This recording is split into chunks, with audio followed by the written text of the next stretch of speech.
찬송가 96장입니다.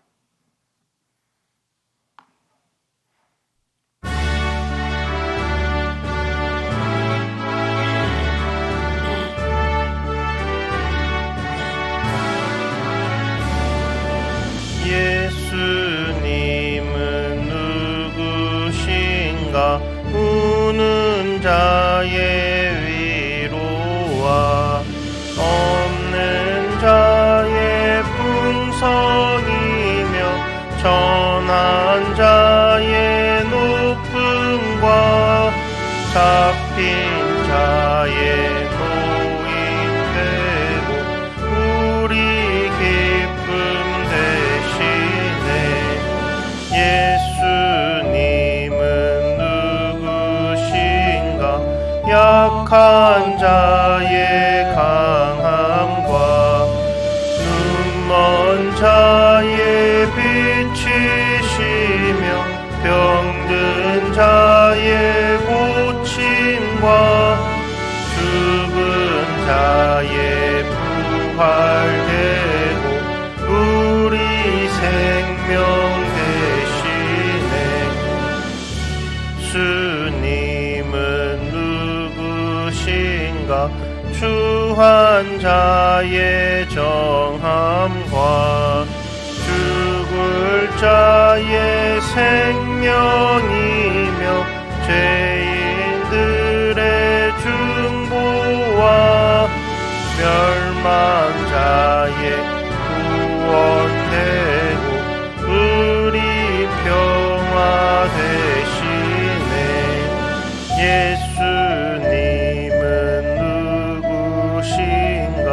온 교회의 머리와 세상의 구주시며 모든 왕의 왕이요 심판하실 주님 되고 우리 영광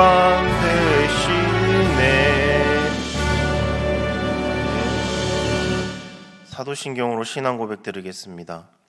나는 전능하신 아버지 하나님 천지의 창조주를 믿습니다. 나는 그의 유일하신 아들 우리 주 예수 그리스도를 믿습니다. 그는 성령으로 잉태되어 동정녀 마리아에게서 나시고 본디오 빌라도에게 고난을 받아 십자가에 못 박혀 죽으시고 장사된 지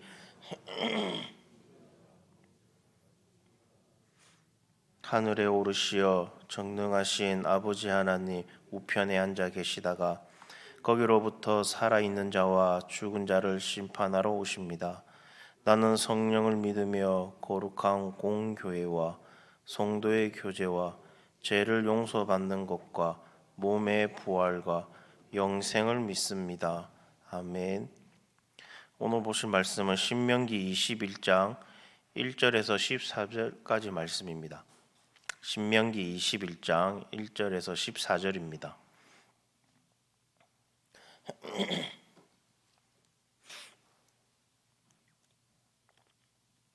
신명기 21장 1절에서 14절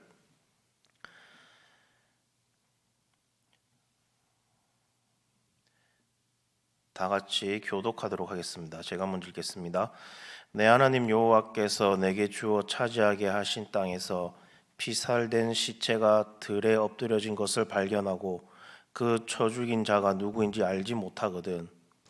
너희의 장로들과 재판장들은 나가서 그 피살된 곳에 사방에 있는 성읍의 원근을 잴 것이요 그 피살된 곳에서 제일 가까운 성읍의 장로들이 그 성읍에서 아직 부리지 아니하고 멍에를 매지 아니한 암송아지를 취하여 그 성읍의 장로들이 물이 항상 흐르고 갈지도 않고 씨를 뿌린 일도 없는 골짜기로 그 송아지를 끌고 가서 그 골짜기에서 그 송아지의 목을 꺾을 것이요 레위 자손 제사장들도 그리로 갈지니 그들은 내 하나님 여호와께서 택하사 자기를 섬기게 하시며 또 여호와의 이름으로 축복하게 하신 자라.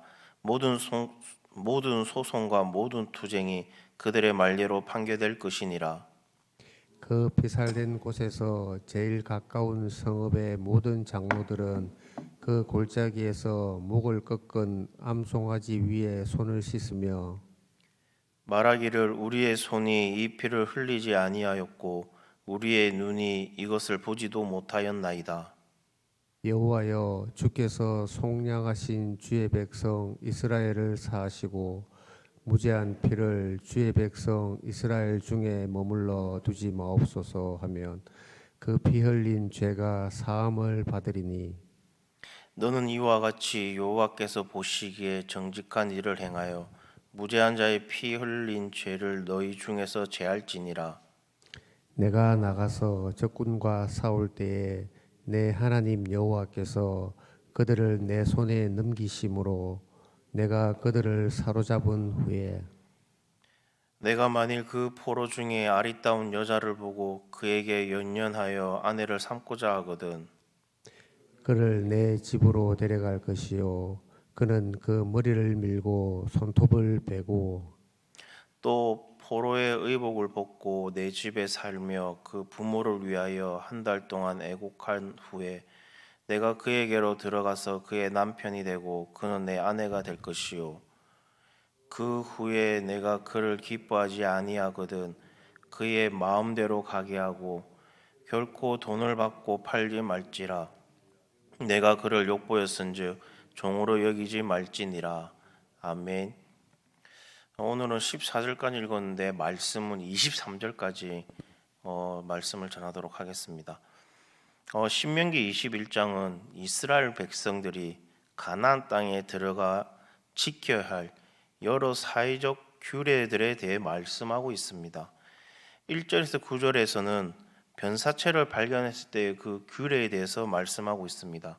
그리고 10절에 14절은 포로로 잡혀온 여인에 대한 규례, 그리고 15절에서 17절은 재산 상속에 대한 규례, 그리고 18절에서 21절은 폐역한 자녀에 대한 규례, 그리고 22절에서 23절은 사형 집행에 관한 규례에 대해서 얘기를 하고 있습니다.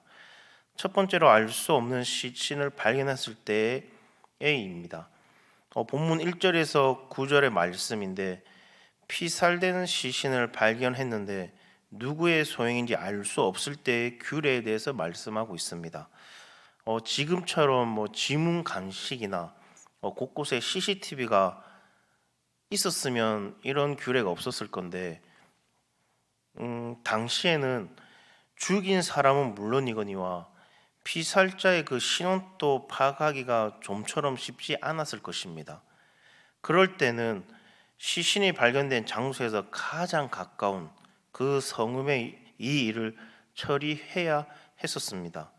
먼저 할 일은 성읍의 장로들이 암송아지를 취하여 속량의 의식을 행해야 했습니다.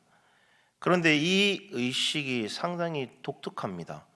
4절 말씀에 보면 그 성읍의 장로들이 물이 항상 흐르고 갈지도 않고 씨를 뿌릴 일도 없는 골짜기로 그 송아지를 끌고 가서 그 골짜기에서 그 송아지의 목을 꺾을 것이요 라고 말하고 있습니다.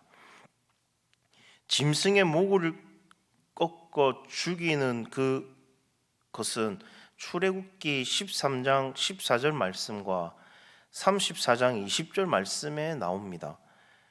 양이나 염소 이외에 나귀와 같은 부정한 짐승을 하나님께 드릴 때는 목을 꺾어 드렸습니다. 그러면 송아지의 목을 꺾는 것은 정결해야 할 그 이스라엘 백성들 사이에서 이런 일이 이스라엘에게 일어난 데에 대해서 하나님이 부정한 일로 여기신다라는 사실을 말해줍니다. 더욱이 이 암송아지는 갈지도 심지도 못하는 그 골짜기로 데려가서 죽이도록 하였습니다. 이는 황폐한 골짜기를 의미합니다. 그러므로 이곳에서 정결 의식을 행한다는 것은 하나님은 이 일을 부정한 일로 여기시고 이로 말미암아 땅이 더럽혀지고 황폐해지게 된다라는 일종의 경고인 것입니다. 9절 말씀에 보면 너는 이와 같이 여호와께서 보시기에 정직한 일을 행하여 무죄한 자의 피를 흘린 죄를 너희 중에서 제할지니라 라고 말을 합니다. 이런 의식을 통해서 하나님 보시기에 정직하게 살고 그리고 무죄한 자의 피를 흘리는 그 죄악을 짓지 않도록 다짐하라라는 것입니다. 이렇게 사람을 몰래 죽이는 악한 일이 하나님의 그 구별된 백성 그리고 이스라엘에서 벌어진다는 것이 놀라울 따름입니다. 아무리 의로운 백성이고 하나님의 그 구별하신 백성이라도 이러한 악을 제하여 버릴 수는 없었습니다. 아무리 의로운 백성이고 그리고 그러므로 우리 그 인간이 온전하여지고 의로워지는 것은 오직 예수 그리스도 안에서만 가능하다는 사실은 우리는 잊지 말아야 될 줄로 믿습니다. 두 번째로 포로로 잡혀온 여인과 결혼하는 규례입니다. 10절에서 14절 말씀에 보면 전쟁에서 포로로 잡혀온 여인에게 반해 그만 여인을 아내로 삼고 싶을 때는 제일 먼저 그 여인의 손톱과 머리를 다 잘라내라라고 합니다. 이는 정결의식을 상징하는 것으로 이방인의 그 부정함을 씻는 것입니다. 그리고 나서 그 여인의 부모를 위해 애곡하는 시간을 한 달을 줍니다. 그 부모가 죽었던지 아니면 살아 있을지라도 앞으로 볼 수 없을 것에 대한 인간적인 배려입니다. 그리고 나서 아내로 삼는데 이때 이 여인은 이스라엘 백성으로 간주를 합니다. 그래서 남자가 마음이 변심하여 이혼을 하고자 해도 이 여인을 노예와 같이 대하지 말아야 한다라는 것입니다. 이 말씀을 통해 하나님은 이방인들도 자기 백성이 되며 차별하지 않으신다라는 사실을 말씀하고 있습니다. 비록 노예로 잡혀온 신분이라도 이스라엘 백성의 한 아내가 되었으면 그녀도 이제 존귀한 백성임을 선언하시는 것입니다. 하나님의 백성이 되는 조건은 믿음이지 혈육이 아니다라는 것입니다. 그래서 우리가 구약에 보면 수많은 이방인들이 하나님의 백성이 되었고 특히나 이방 여인들이 다윗의 족보에 나오는 것을 우리는 보게 됩니다. 우리가 복음을 믿어 하나님의 자녀요 백성이 되었다면 그것이 누구라도 우리는 한 가족이요 형제 자매인 것입니다. 출신, 인종, 그리고 배경에 상관없이 다 하나님의 백성임을 명심해야 합니다. 그러므로 교회 안에 울타리가 생기고 그리고 파당이 생겨서는 안 됩니다. 물론 그 속에 여러 그룹, 모임들이 있고 더 친한 사람도 있을 수도 있지만 그 울타리는 낮은 울타리여야 됩니다. 근본적으로 성도 안에는 그 어떠한 차별과 구별도 있어서는 안 됩니다. 세 번째로는 재산 상속에 대한 규례입니다. 읽지는 않았지만 15절에서 17절 말씀에 보면 그 내용이 나와 있습니다. 그 내용을 간단합니다. 한 남자에게 아내가 둘인데 덜 사랑하는 아내가 장남을 출산했습니다. 그렇다고 할지라도 결코 장자권을 빼앗아 더 사랑하는 아내가 낳은 아들에게 주지 말라라는 것입니다. 이는 하나님이 정해주신 순서입니다.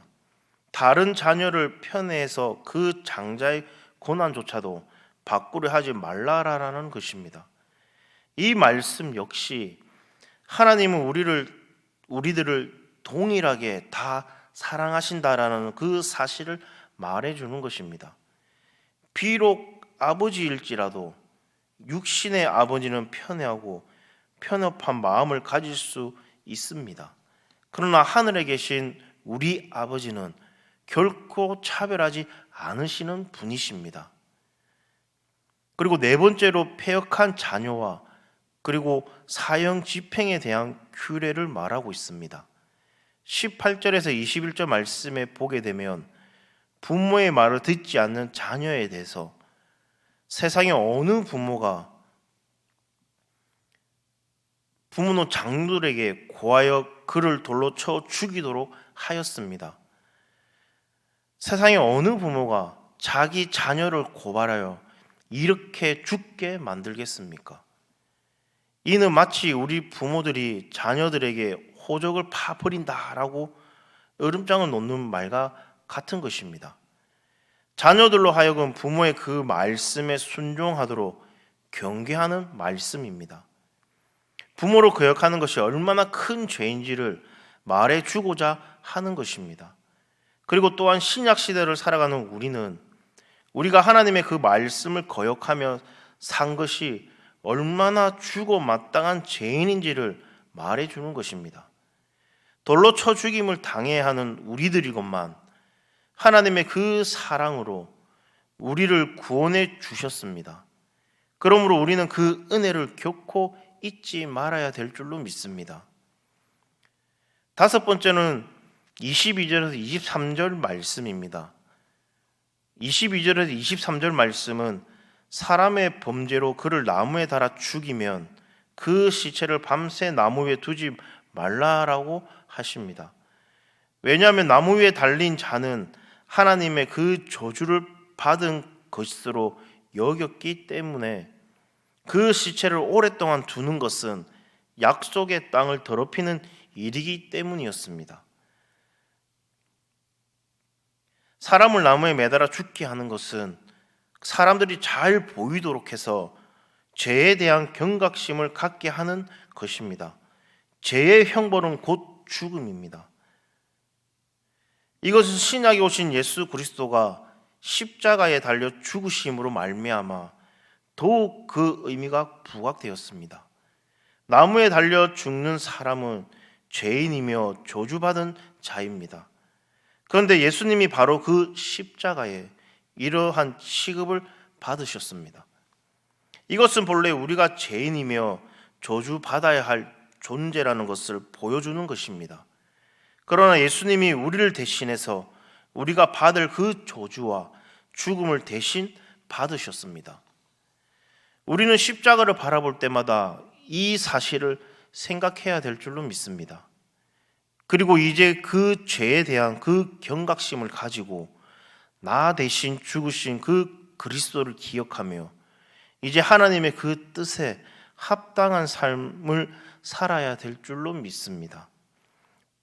우리가 오늘 읽은 5가지 그 규례들은 다 각각의 규례가 있지만 결국 이 모든 것이 우리를 향한 그 하나님의 사랑이 얼마나 큰 것인가 라는 것을 우리는 알 수 있습니다. 그러므로 우리는 예수님의 그 십자가를 바라볼 때마다 하나님의 그 사랑을 더욱 깊이 생각하며 더욱 하나님의 그 자녀된 의로운 삶을 살아가야 될 줄로 믿습니다. 오늘 하루도 예수님의 그 십자가를 바라보며 하나님이 주신 그 사랑을 전파하며 하나님이 주신 그 사랑의 그 은혜에 감사하며 살아가는 그런 우리 당감제일교회 성도님 되시기를 간절히 소망합니다. 기도하겠습니다. 주님께서 허락하신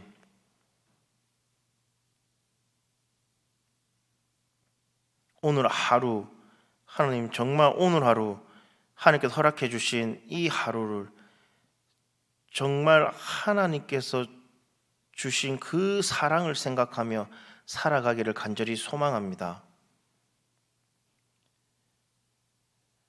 하나님 아버지, 풀리지 않는 문제가 있고 해결되지 않는 관계 문제가 있고 가정 문제, 우리에게 있는 그 성도들 하나님 찾아가 주셔서 하나님 그 문제들을 해결될 수 있기에 하나님 인도하여 주시옵소서.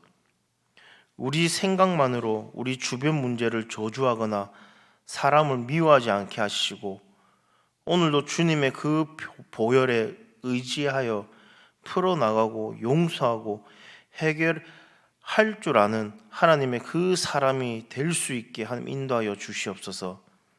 과거에 제약된 삶과 깨끗한 단절을 이루어 참 복음의 삶을 살아가는 하루가 될 수 있게 하나님 인도하여 주시옵소서. 하나님 아버지, 이제 세상에 나가 생활합니다. 하나님 아버지, 세상에 나가 생활할 때 하나님과 동행하는 그런 삶을 살아가게 하나님 인도하여 주시옵시며 나의 삶 가운데 나의 행동 가운데 내 이웃들에게 하나님의 그 사랑과 향기가 흘러나오는 그런 삶과 행동들이 될 수 있게 인도하여 주시옵소서. 하나님 아버지, 참 우리는 험하고 악한 세상에 살아가고 있습니다. 하나님 아버지, 붙들어 주시고 오직 말씀 붙들고 하나님 손 붙잡고 나아갈 수 있게 하나님 인도하여 주시옵소서.